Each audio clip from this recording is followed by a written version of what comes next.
आधार में अपडेशन के लिए आपको करना होगा अपॉइंटमेंट बुक। तो अपॉइंटमेंट बुक कैसे करें आज इस वीडियो में जानते हैं। साथियों नमस्कार, स्वागत है आपका हमारे यूट्यूब चैनल पर।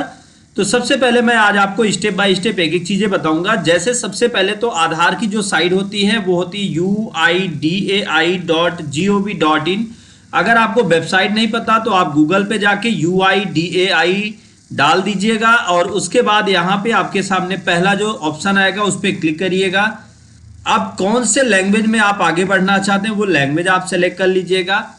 अब आधार के लिए अपडेशन के लिए आपको क्या करना है, अपॉइंटमेंट बुक करना है। तो माई आधार वाले ऑप्शन पे जाइएगा। यहाँ पे अपडेट योर आधार और गेट आधार दो ऑप्शन पे देख लीजिएगा। तो यहाँ पे गेट आधार के नीचे बुक एंड अपॉइंटमेंट लिखा हुआ है। तो जैसे ही आप इस पर क्लिक करेंगे तो आप देखेंगे कि आपके सामने इस तरीके का एक विंडो खुल जाएगा। यहाँ पे आपको क्या करना है, जिसका सबसे पहले दो तरीके से आप कर सकते हैं, एक ईमेल OTP, दूसरा मोबाइल OTP। तो हम यहाँ मोबाइल OTP लेते हैं। सबसे पहले यहाँ पे नाम लिखते हैं जिसका हम आधार अपडेट करना चाहते हैं। नाम लिखने के बाद फिर यहाँ पे हम डालेंगे मोबाइल नंबर। जो मोबाइल नंबर आधार से लिंक है वो मोबाइल नंबर हम यहाँ पर डालेंगे। तो हम यहाँ पे मोबाइल नंबर डालते हैं। फिर उसके बाद ये कैप्चा डालेंगे और कैप्चा डालने के बाद फिर अब हम कर देंगे सेंड OTP। जैसे हम सेंड OTP करते हैं तो एक OTP हमारे रजिस्टर्ड मोबाइल नंबर पर, जो मोबाइल नंबर हमने डाला है वहां पे आ जाता है। अब हम उसको ऐड करते हैं यहाँ पे। तो OTP हम यहाँ पे फिल करेंगे। OTP फिल करने के बाद यहाँ पे ऑथेंटिकेट विथ OTP पर क्लिक करेंगे। थोड़ा सा वेट करना होगा, फिर आपके सामने इस तरीके से खुल जाएगा। अगर पहले से आपने कोई अपॉइंटमेंट ले रखा है तो आप मैनेज को करेंगे, नहीं तो आप सेंटर अपॉइंटमेंट को चुनेंगे।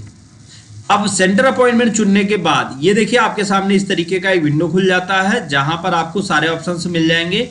सबसे पहला सिलेक्ट एज। अगर आप 0 से 5 साल अपडेट कराना चाहते हैं तो इसको चुनेंगे। अगर 5 से 18 के बीच तो इसको चुनेंगे और 18 से ऊपर तो आपको 18 ईयर एबव करना होगा। तो यहाँ पे हम एबव 18 ईयर कर देते हैं। फिर उसके बाद सेलेक्ट सर्विस टाइप, क्या अपडेट कराना चाहते हैं। देखिए update demographic, biometric and document ध्यान दीजिए। इसमें आप नाम पता, जन्मतिथि, मोबाइल नंबर, सारी चीजें इस ऑप्शन पे ऐड कर सकते हैं, अपडेट करा सकते हैं। और फिर दूसरा ऑप्शन जो है हमारे पास head of family base enrolment है और यहाँ पर head of family base update है। तो हम यहाँ पे पहले ऑप्शन को चुनते हैं। अब प्रोसीड ऑप्शन पर क्लिक करते हैं। अब फिर उसके बाद हमें थोड़ा सा नीचे आना है स्क्रॉल करके। यहाँ पर हमें सर्च आधार सेवा केंद्र को सेलेक्ट करना है। यहाँ पे पिन कोड डालेंगे जिस एरिया का आप अपॉइंटमेंट बुक करना चाहते हैं, जिस एरिया के आधार सेंटर का अपॉइंटमेंट बुक करना चाहते हैं। अगर आपको पिन कोड नहीं पता वहां का तो आप ध्यान दीजिए 1 किलोमीटर से 49 किलोमीटर के रेंज में कोई भी रेंज आप इंटर कर लीजिएगा और फिर सर्च पर क्लिक करिएगा। लेकिन हमको पिन कोड पता है तो हम यहाँ पर पिन कोड को ऐड करते हैं। पिन कोड ऐड करने के बाद हमने सर्च बाय पिन कोड कर दिया। तो अब हमारे पास दो ऑप्शन आ गया है। यहाँ पे हमारे पास दो ऑप्शन दिए गए हैं जहाँ से हम चेंज करा सकते हैं। तो हम आधार सेवा केंद्र से करा सकते हैं, ये डिपार्टमेंट ऑफ पोस्ट है, और दूसरा आधार सेवा केंद्र है। तो ये हमारा ऑफिस है, तो हम यहाँ पे इसी को सेलेक्ट करते हैं। तो बुक वाले ऑप्शन पे क्लिक करेंगे। अब कितनी तारीख का आप अपॉइंटमेंट लेना चाहते हैं वो आप डेट सेलेक्ट करें, फिर यहाँ स्लॉट सेलेक्ट करें।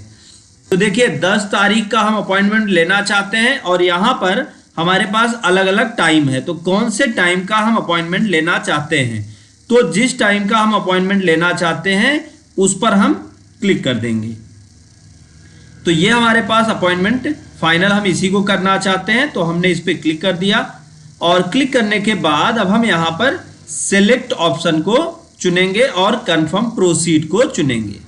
तो जब हम कंफर्म प्रोसीड को चुनेंगे तो यहाँ पे हमारे सामने इस तरीके से एक विंडो खुलेगा जहाँ पे नेम एज पर डॉक्यूमेंट, यहाँ पर नाम भरना होगा। तो डॉक्यूमेंट पर जैसा नाम है आपका वैसा ही नाम आप यहाँ पर भरें।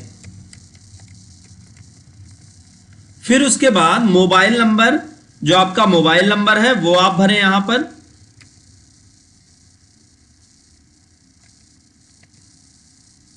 मोबाइल नंबर भरने के बाद फिर दूसरा काम हमें क्या करना है, यहां पर आपको अपना आधार नंबर भरना है। तो मैं यहां पे आधार नंबर डालता हूं। तो आधार नंबर, देखिए ये चीजें मैंने थोड़ा ब्लर कर रखा है, उसका कारण यही है कि क्योंकि किसी का डॉक्यूमेंट या किसी का डिटेल सोशल मीडिया पे नहीं दिखाया जा सकता, तो मैंने इसको ब्लर कर रखा है। आधार नंबर भरने के बाद अब यहाँ पे हमें क्या अपडेट कराना है, नेम, डेट ऑफ बर्थ, तो जो अपडेट कराना है उस पर हम क्लिक कर देंगे। फिर उसके बाद अब हम आगे बढ़ेंगे। तो जैसे हमको डेट ऑफ बर्थ अपडेट कराना है तो हम डेट ऑफ बर्थ पे क्लिक करेंगे और फिर उसके बाद नेक्स्ट ऑप्शन को, और देखिए जैसे ये इसमें माइडेटरी बायोमेट्रिक अपडेट ये ऑटोमेटिक हो जाएगा, आपको कुछ करने की जरूरत नहीं है। तो यहाँ पे हमने इस पे क्लिक किया। अब क्लिक करने के बाद हम नेक्स्ट ऑप्शन पर क्लिक करते हैं। तो देखिए इंटर ऑल क्या कहता है, इंटर ऑल रिक्वायर्ड डिटेल। तो अब यहाँ पे आपको सब सेलेक्ट करना है, क्योंकि सब हम यहाँ पर चेंज करा सकते हैं, तो सबको सेलेक्ट करेंगे। अब फिर नेक्स्ट ऑप्शन को सेलेक्ट करेंगे। अब क्या कह रहा है, अभी भी कुछ गलती हो गई है, कहीं कुछ छूट रहा है, तो थोड़ा नीचे आ जाएं। अच्छा, यहाँ से आप जैसे मोबाइल नहीं अपडेट कराना है और जेंडर नहीं अपडेट कराना है, एड्रेस नहीं अपडेट कराना, तो इन सब को हटा देते हैं। अभी यहाँ नीचे कुछ चीज़ें बची हुई हैं, उनको आप सेलेक्ट कर लीजिए। तो आइए यहाँ पे, जैसे आपका न्यू डेट ऑफ बर्थ क्या है, जो आपका नया डेट ऑफ बर्थ होगा वो आप यहाँ पर ऐड करेंगे। तो वो आपके जन्म प्रमाण पत्र में लगा होगा, तो जन्म प्रमाण पत्र से आपको क्या करना है, नया डेट ऑफ बर्थ यहाँ पे फिल करना है। तो मैं यहाँ पे डेट ऑफ बर्थ फिल करता हूं।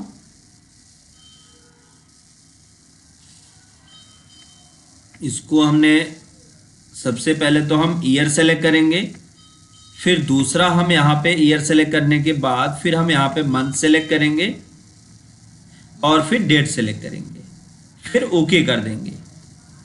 अब फिर उसके बाद यहाँ पे बर्थ प्रूफ में क्या दे रहे हैं, तो आप यहाँ पे नीचे देखें, हम बर्थ सर्टिफिकेट दे रहे हैं। अब फिर नीचे आ जाएं और अब नेक्स्ट ऑप्शन पे क्लिक करें। तो यहाँ पे आप देखिए सारा डिटेल यहाँ पर क्लियर है। 125 रुपए का आपका फी पेमेंट होगा। और अब हम यहाँ पे इसको क्या करने वाले हैं, फिर से नेक्स्ट करेंगे। अब नेक्स्ट पर क्लिक करने के बाद यहाँ पे हमारे सामने इस तरीके से ऑप्शन आता है, जहां पर हमें क्या करना है, टिक करना है और फिर पे सेंटर को देखना है और कंफर्म कर देना है। फिर कंफर्म करेंगे। अब कंफर्म करने के बाद यहाँ पर हमारा अपॉइंटमेंट बुक हो गया है। अब हमें कुछ एक्स्ट्रा करने की ज़रूरत नहीं है, ये हमारा अपॉइंटमेंट है। मैं यहाँ पे अपॉइंटमेंट दिखा दूँ आपको। आप एक्नॉलेजमेंट डाउनलोड कर लीजिए और डाउनलोड करने के बाद अब ये एक्नॉलेजमेंट जो डाउनलोड हुआ है, मैं आपको दिखा दूँ एक्नॉलेजमेंट कैसे दिखता है। तो आप इस एक्नॉलेजमेंट को लेके आप चले जाएं अपने आधार सेंटर और वहाँ पर आप जो है फी पे करके आप आधार अपडेट करा सकते हैं। तो कहाँ कितना चार्ज कटना है, पे एट सेंटर यहाँ लिखा हुआ है, तो ये आप पूरा चार्ज अपने सेंटर पर ही पे करेंगे। तो उम्मीद है कि ये जानकारी आपके काम की रही होगी। अगर ये वीडियो काम का रहा हो, नॉलेजफुल रहा हो, तो वीडियो को लाइक करें, ज़्यादा से ज़्यादा लोगों को शेयर करें ताकि उनको भी नॉलेज मिल पाए। दोस्तों thank you so much video को अंत तक देखने के लिए।